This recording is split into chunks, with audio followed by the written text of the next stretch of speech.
Hey everyone, my name is Rooster and welcome back to Mechabellum. Today's video is something a little bit different. It's actually going to be a 2v2 replay, which came from yesterday's 2v2 EU tournament on Sunday. Now, I'll be playing alongside Ipuchi, one of 501's, legends, and I'm playing up against Conclusion and Laumam, two very strong players from the 301 and the 201 region specifically. Now, bear with me because we won't be able to see the card options or every single card option that was available, but you know, we have two boards to look at anyway, so it's got to be slightly different. I'm up against Conclusion, who is a Marksman specialist, and Laumam, who is facing Ipuchi, is a, let me have a look, an Amplify spec. Now, Ipuchi is a missile spec, and I am an aerial specialist.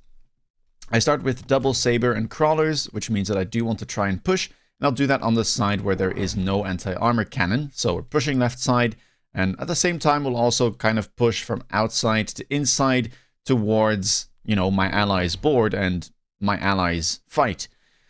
He has double spider with Marksman. We'll be doing the same thing up against Mustang crawler, so pretty decent matchup, I'd say. And yeah, we'll see what we can get done. Now, my opponent Conclusion has been playing Mass Marksman for the entirety of this tournament, so I did kind of know what I was up against, and he doesn't run anti-air on his Marksman. He runs full carry with the range, double shot, quick reload, and elite Marksman. So I was thinking to myself, well, this might be a game where I want to go into something like Hound Raiden or Hound Boat, depending on the situation. He starts with double Marksman, no chaff, so already I was starting to think maybe Raiden looks, you know, good here. Raiden very capable into things like Sledgehammers, Arc Lights, Marksman, especially without that AA available, but I guess we'll see how the early rounds go and what type of, you know, unit drops and items we get. Keep in mind I have sold my anti-armor cannon as well, because I'm not going to need it. I'm the one pushing in, so that turret is really quite useless, so it's better to try and retrieve that money. And well, as you can only sell one thing per turn, it's nice to start doing it on round one if you know you're not going to be using that turret, because you know, if you want to start selling some of your actual units, some of the unit drops, then you might start to get into a bit of a pinch. We do well here, manage to grab the tower, overwhelm that left side. Looks like we should manage to make it out. Opponent still does have that anti-armor cannon, that Chungus, as we like to call it, available, but luckily my hounds will be able to tank. Right side fight, actually not going too well for Ipuchi. I think he got caught by the middle turret or something like that. Not entirely sure what happened there, but the Mustangs do manage to come out ahead, and now it just comes down to the fight at the end with my sabers and my hounds. There is this anti-armored cannon though, which is a bit scary. Let's see what we can do. My Sabertooth has leveled, so that's very nice. I mean, leveled Sabertooth, really easy to snowball, and looks like, well, the Chungus was reloading, so you don't have to worry about too much. And we do take the first round win. Fangs are offered here, immediate unit drop on round 2. I decide to pick up the Wasp. We've got a Steel Ball for Laumam, and that means that we've almost got every single option that was available picked up here by each of the players. I decided to go Wasp because, well, I mean, I could go Fang here in the front. It's not a bad thing. But Wasp is really annoying to deal with for me at this point in time. And I you know, I thought it'd be better to kind of have it on the board already. I am an aerial spec, so maybe I should have just bought the Fangs and then unlocked a Wasp. Now that I think about it, that probably would have been the better play, because it would have cost me less deployments, basically. But yeah, I mean, picking Wasp, picking Fang here, both really good options. My ally, by the way, is a missile specialist, so here he decides to help me out by double missiling that right side. And yeah, I mean, looking at the way that Laumam had set up, he already was guessing that a shield would pop up because this is very clumped. And well, looks like he was correct about that. Double Fang here, pick up for Ipuchi as well. Keep in mind that double stack missile will be able to kill the Arc Lights and the Sledgehammers, so it's a nice bit of value here. Could have been even better, I guess, if we went for the guess that Marksman would have shown up on the left side, because that too could die. I'd make a slight mistake here, by the way, by not putting a crawler or anything up front. So there's, I guess, a slight mistake from me. I think I should have picked up the fangs and then just bought a wasp since the unlock cost was free. And it would have prevented this insta-lock from happening, because this is really bad, right? Level 3 marksman that he gets from his unit not unit reinforcements, his specialist instantly locks onto my saber, and suddenly my biggest asset dies really early on in the fight. And despite, you know, my ally helping me out massively there, I end up losing my side of the fight, which is not ideal. It's not the end of the world. I mean, we have a ton of hit points, but I realistically should have won that round, I think, with the help I had. Right side, though, Pucci doing well. Opponents adding steel balls in front of those Mustang, but it doesn't seem to do a great job. Now, though, you'll have to start pushing towards this anti-armor cannon, which does not disappear even if you do beat your opponent's army. And yeah, it's not too bad at taking down the marksman there. We'll have to reload. It will fall to the tarantula, and maybe the tarantula can pick up a level. It can, so bit of a trade-off there. That wouldn't have leveled up otherwise. But it does look like, yeah, that marksman going to clutch up 41,000 damage. A little bit of an unfortunate round there. Definitely some minor inaccuracies on my side, I would say. Missile strike shows up yet again, and I'm happy to pick it because, I mean, look at the amount of value that we can get from this.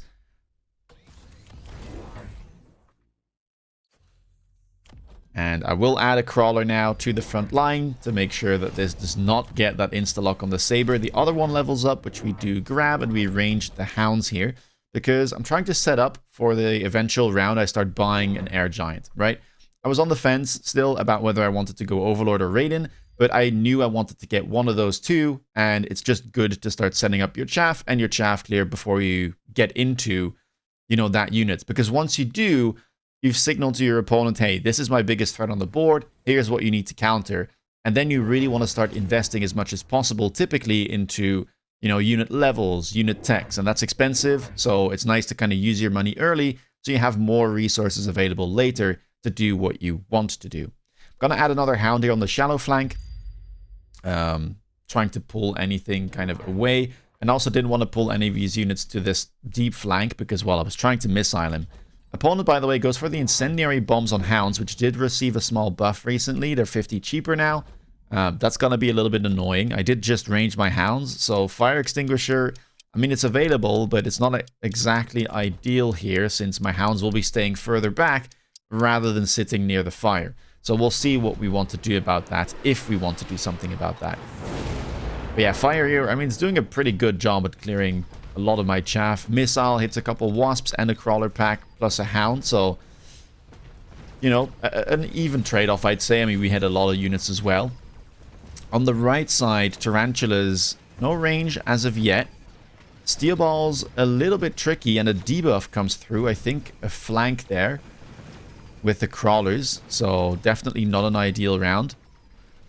On my side, things are looking a bit better. I did level my right side tower since I was mostly abandoning it. I just have a fang there to kind of try and delay any tower takes, and the level does add to it.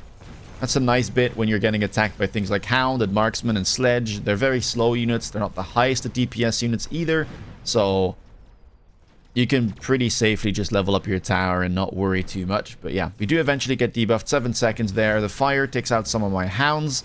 We do our best to try and take out that Chungus and clean up some of the sledges here, but yeah, an armada of units starts walking towards us, and now we take a fair bit of damage all the way down to 5k. Round number 4, and what type of items and cards are shown here? Conclusion deciding to skip and just leveling some of his marksmen there. Rest of us taking our time, and this is where the enhancement module was shown.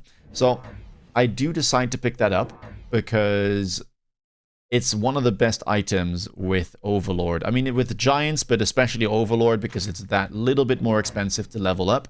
And that kind of solidifies my decision to start playing Overlords because I can get more money with the enhancement module that way. And honestly, Overlord does have a great late game, has super good DPS. So into this board, I don't think it matters too much.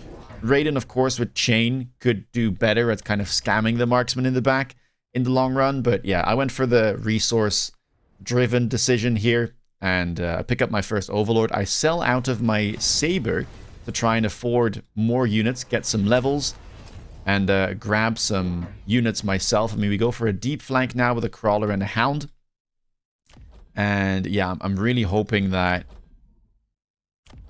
I can grab a level here on my Overlord, because I picked up the enhancement module, but right now it's floating, right? I had no levels available, at least not on units I want to level up and sell, and so we're kind of floating it. No deep flank just yet. I'm simply setting up a Crawler back there. Good enough, draws most of those missiles, although I still drive through quite a lot of it, I'd say.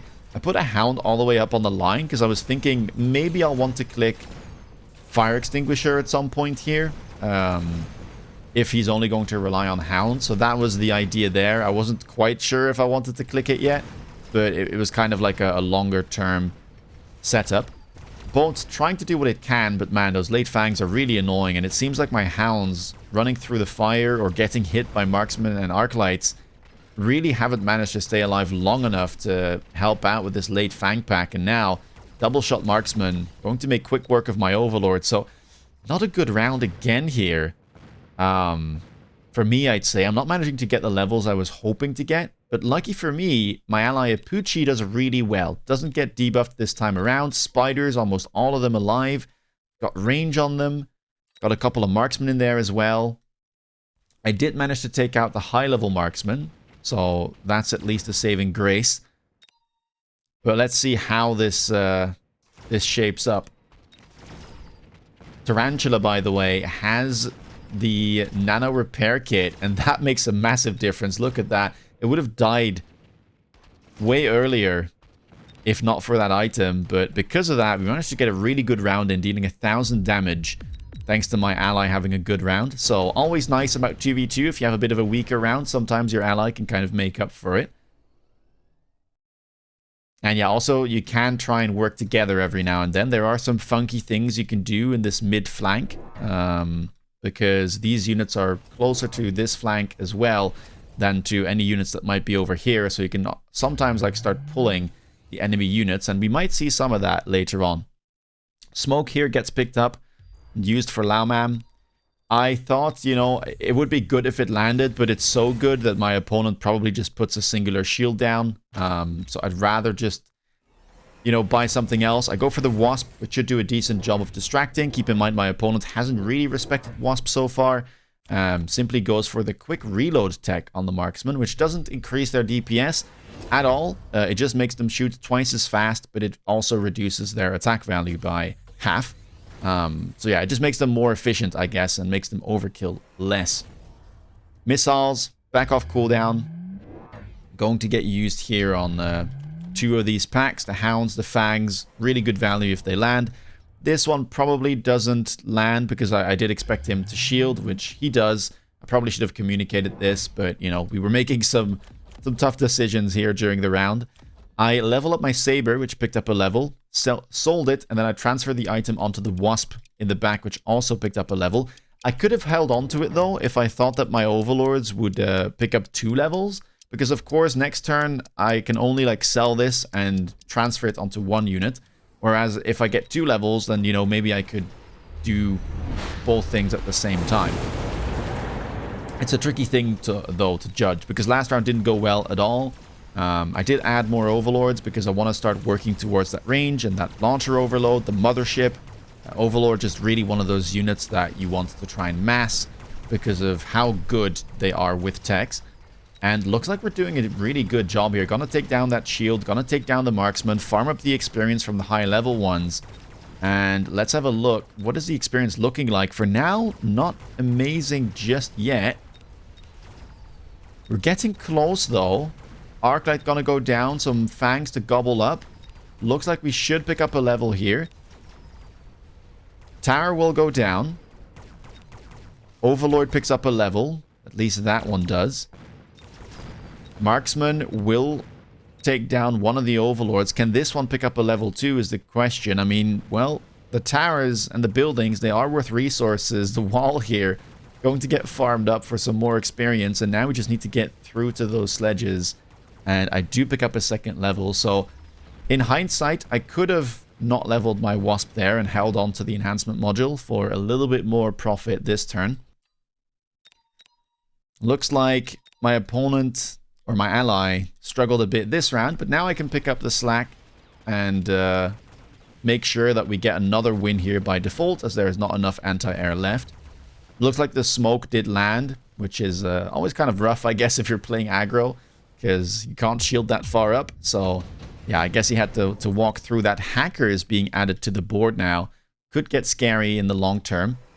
Vulcan shows up in the unit drop. And yeah, keep in mind, I was talking about that fire extinguisher. I end up not clicking it because I felt like it just was a waste of resources. And now that Vulcan showed up, my opponent had like another really solid chaff clear unit that doesn't rely on ground fire. So I thought it really wasn't worth it paying that 400 because everything would die to the Vulcan anyway. Not sure what else is offered here. Double Scorpion picked up. I make another slight mistake here as I pick up the Sabertooth. I should have probably picked up the Scorpions because I'm going to get locked out of my cells, right, for the rest of the game, ideally. I'm going to have to, like, level an Overlord every round, transfer the item onto another one, ideally, and then sell that one the turn after. So picking up a unit here that's worth a lot of resources that I might not want to keep is not ideal. Now, of course, the Sabertooth does provide a lot of frontline, and that's what I'm going to use it for in this case. Starting to mount an attack on the right side, which still is quite, you know, undefended. And it's a level 1 tower, so 9 seconds of debuff would be very nice. I have enough money to go for Overload first, which is typically going to be the tech you want to grab first, in my opinion. Missile here on that right side, because that's where we're pushing in. I add a crawler to try and distract, at least, you know, the marksman if I can, which now have triple tech, by the way. The range has been picked up as well. The Vulcan picked up with the range enhancement too. And let's see what we can do. Oh, looks like... Okay, so in this case, perhaps I should have gone for range, because this is hurting a lot. Oh, that's not good whatsoever. I was hoping that my Sabertooth would be able to tank, but looks like my Overlords, despite having more range, moved in quicker, got locked on. And yeah, that is not exactly what you want to see. So not an amazing round here yet again, and I am getting a bit scared of these marksmen starting to scale out of control. Right side, my ally again now doing well. Picked up some Scorpions with range. Seems to have made a difference. And even though there seems to have been fire dropped on the board, hasn't really hurt Apuchi. Now his army is sadly a little bit split up here, so that could make this engagement awkward, as he has to move into, yeah, these high-level marksmen, level 4. Gotta take out the spiders pretty quickly. There's no high explosive on the spiders just yet, so getting through all of these smaller units is quite the task. Marksman gonna do whatever it can. Scorpions will arrive, but yeah, this Vulcan is full HP, so apologies for that one, Apuchi. Did really well on your side, but sadly I wasn't quite able to clear enough units on my side, and yeah, those marksmen, they're nasty. So now we're into round 7. I mean, we're still relatively healthy. It's a pretty even game in terms of hit points, but I feel like, you know, it's starting to slip away. That being said, I knew I had a really good late game with my Overlords and the fact that I had that enhancement module, so I felt like we could still get there. Nuke shows up. I decided to pick it up because I felt like if I can get this shield to pop by kind of beaconing my units here towards the left, hopefully kind of getting a lock on, I get a ton of value out of this nuke. Now, I thought he would nuke my left side, but he ends up nuking the right side, which, I mean, I was also expecting because I'm into Overlords, which I can't shield, so no matter where he hits, as long as he hits, the Overlords will die. I sell out of an Overlord here to transfer the item onto another one that picked up a level, and we just start picking up even more Overlords. Not quite sure how much money. Oh, I have no money left, it seems. Mothership would be nice to pick up here as a third tech for sure. Opponent still hasn't, you know, bought any really solid anti-wasp options. He's just kind of brute forcing it with the fangs and the marksman. I didn't add anything else on the right side, just in case he would nuke the right. And then this, we're trying to go kind of towards the outside to hopefully dodge a nuke that could show up. And also, hopefully, locking onto this shield. Well, let's see how this goes. We're locked on here. The barrier, it gets chunked, but oh, not quite enough there. That is really unfortunate. We were lacking like a tiny amount of damage. I think maybe the attack enhancement could have made the difference. It definitely would have won us the round because I still had quite a few overlords left on that left side. But yeah, nuke not quite landing. A little bit sad. Waste of resources as well because of that. So again, things not looking too great on my side of the board. I did manage to clean up a lot more units this time though. So there's not going to be a ton of marksmen. But oh, right side was looking so good for Apucci. But the hacks are also not in his favor whatsoever. His own Tarantula takes down his tower, and because of that, his Scorpion gets hacked. The Tarantula gets distracted. It doesn't kill the hacker. The Marksman gets taken over as well, which means the Tarantula wants to turn. And around 7, and we take even more damage, now down to 3k as we enter round number 8. Alright, well, we really need to start doing something here, or getting a bit more fortunate to turn things around. I get an intensive training, which is really good with the enhancement module. It's a bit late, but still, it's really good value. So I double level my Overlord here on the left side. I sell it, and then I transfer the item again onto another Overlord. That gives us a lot of money, so we can go for the third tech with the mothership now, going to spawn those wasps.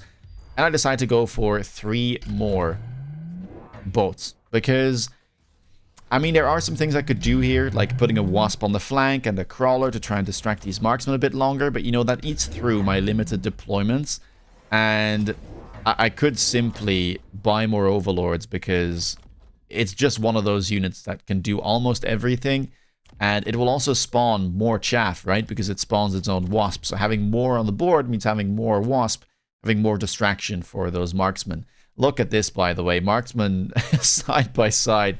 It is a very classic 2v2 comp. Scales really well, so if you've got a solid teammate as well, then this can get really, really scary. Keep in mind, he has played this for every single game in this tournament, all 4 games, and made it all the way to the finals. Whether we'll be able to upset it, we'll have to see. Wasp all the way in the back, didn't really defend against that too well. I think I did put down a missile at some point, but I should have put down another missile. I hope my Overlord turns, because if I get debuffed here, I mean, it's gonna get rough. Shielded Fangs show up too. My boat turns, but look at this. 1 Wasp just wasted 3 of my salvos there. Completely crazy. And yeah, that does buy a lot of time. Right side tower, level 3. We're not quite able to get through quickly enough, it seems, to grab the debuff. It is still 5 seconds, so it would have helped a ton, but yeah, that is not what you want to see. Right side doing well, I'd say. The wasp spawn certainly good. I'm not going to go for shielded wasp here because my opponent has double shot on the marksman, so there's no point in grabbing that. And well, we do an okay job of cleaning up whatever can be cleaned up, but that unit drop, not exactly ideal. Hacker gonna try its very best. Will get taken out, but there's still a high level Vulcan in there, and again, these marksmen are very, very problematic. Some super high levels in there. Level 4 with the range and double shot. Elite still hasn't been clicked, but that'll make things even worse. Let's see, can these double shot Scorpions do anything? Marksmen are quite clumped from the way they were positioned, so maybe a splash here could make the difference. Looks like it will be able to make a difference. So Apucci there wins the round for us, and we go into round number 9. What do the cards offer? A spell here would have been nice as well. An Ion Blast, for instance, would have been really good. Even something like a Storm. I think now I would be able to break the shield perhaps a little bit more convincingly. Amplifying Core is picked up for the players. Haste module as well. Probably worth just picking up a haste module here for me.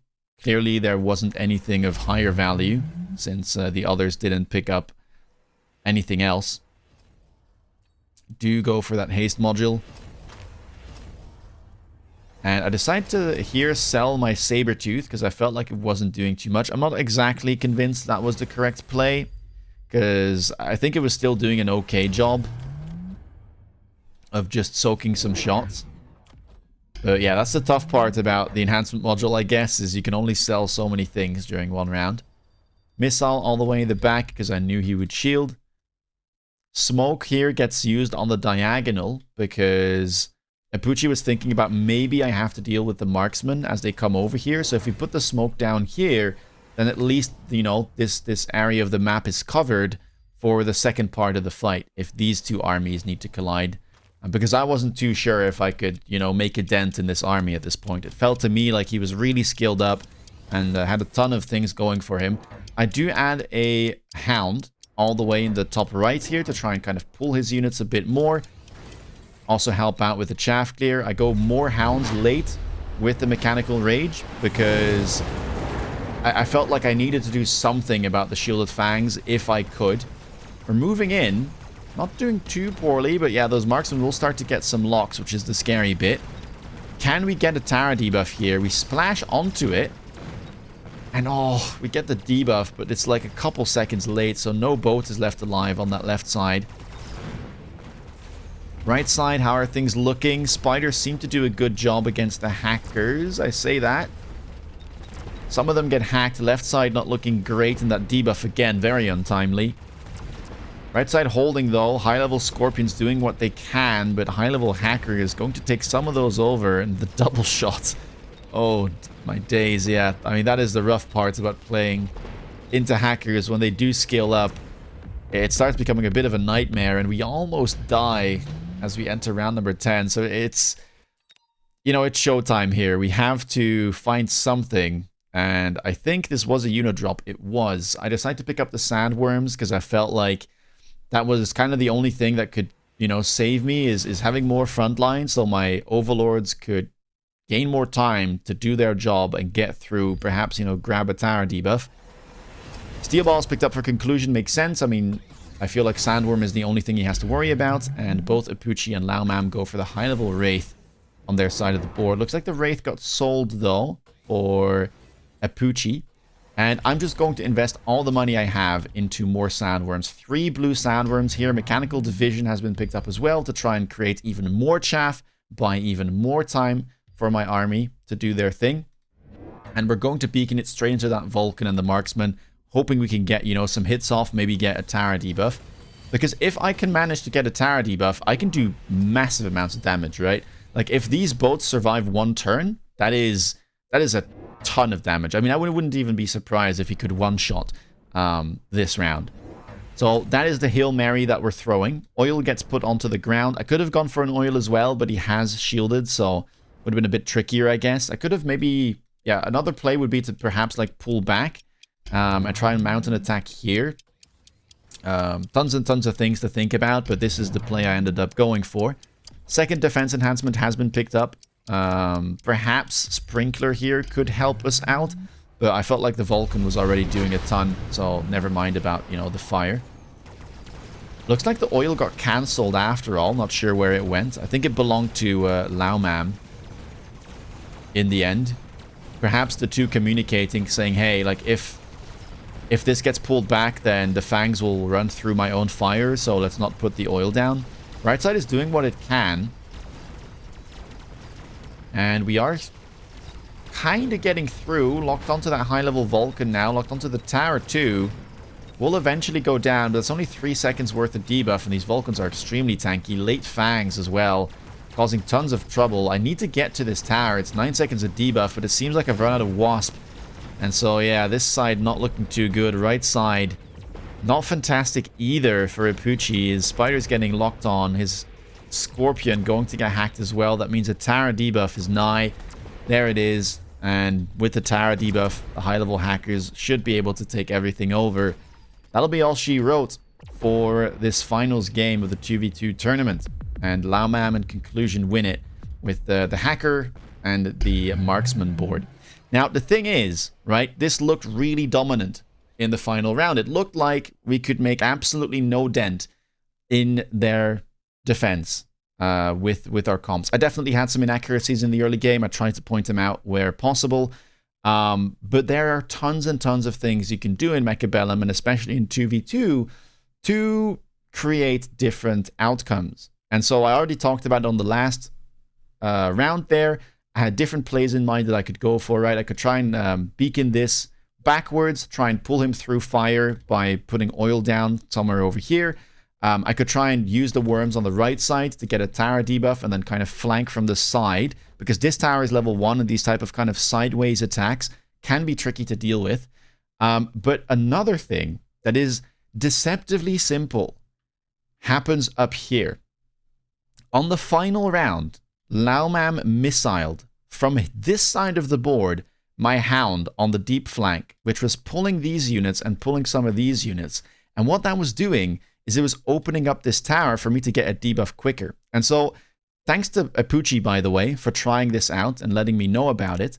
That's why we're going to take over his side of the board. Not because he did anything wrong, by the way. He played phenomenally, and I think I played worse in this game, and I was kind of getting carried in that mid-game. But he has access to this flank, and that's why I want to take over his perspective. I want to pick up the Wraith here, because I think it's pretty good. I'm actually going to keep it, because I think his opponent doesn't have amazing anti-air. Right, it has some high-level Mustangs, but it's a high-level Wraith too, so it's going to be hard to take out.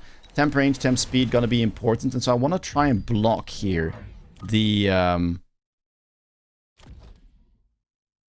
the crawlers or the hounds from getting missiled with this crawler. I'm going to put the shield as well, which Apucci had available, and then let's shield over here, because you have to worry a little bit about that oil that was available. And then we can put a scorpion over here, and maybe another tarantula wouldn't be a bad thing. Not sure where to put it. I mean, I guess over here wouldn't be terrible.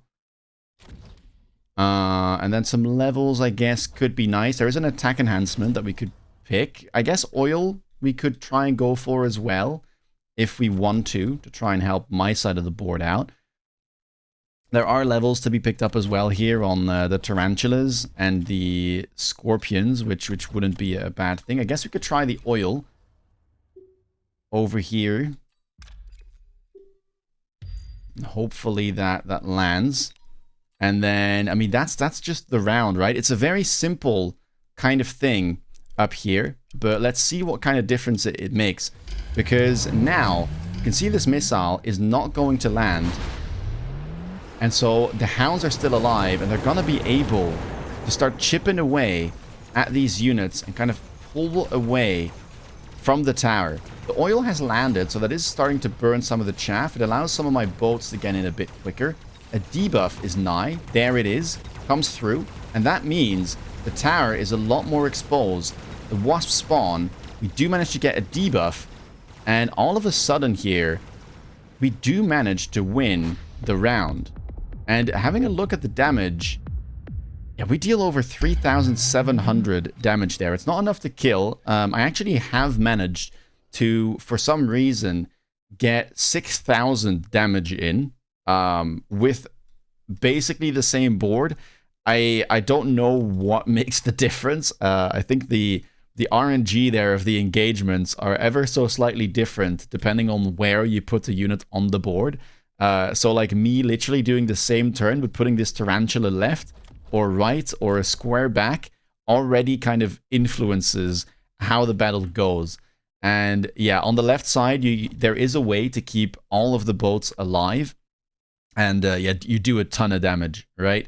Also, this helps out Apucci massively, right? Because he was losing his board on the actual game that we played, but just putting this crawler back here and pulling away some of the units made a massive difference. I guess the Wraith also did really well, though, if we look at the damage dealt. 116,000. So leaving that would have been a good thing. But yeah, it's mostly about this up here. There are plays I could do on my side of the board as well, of course. As I said, I didn't play this very well, I think.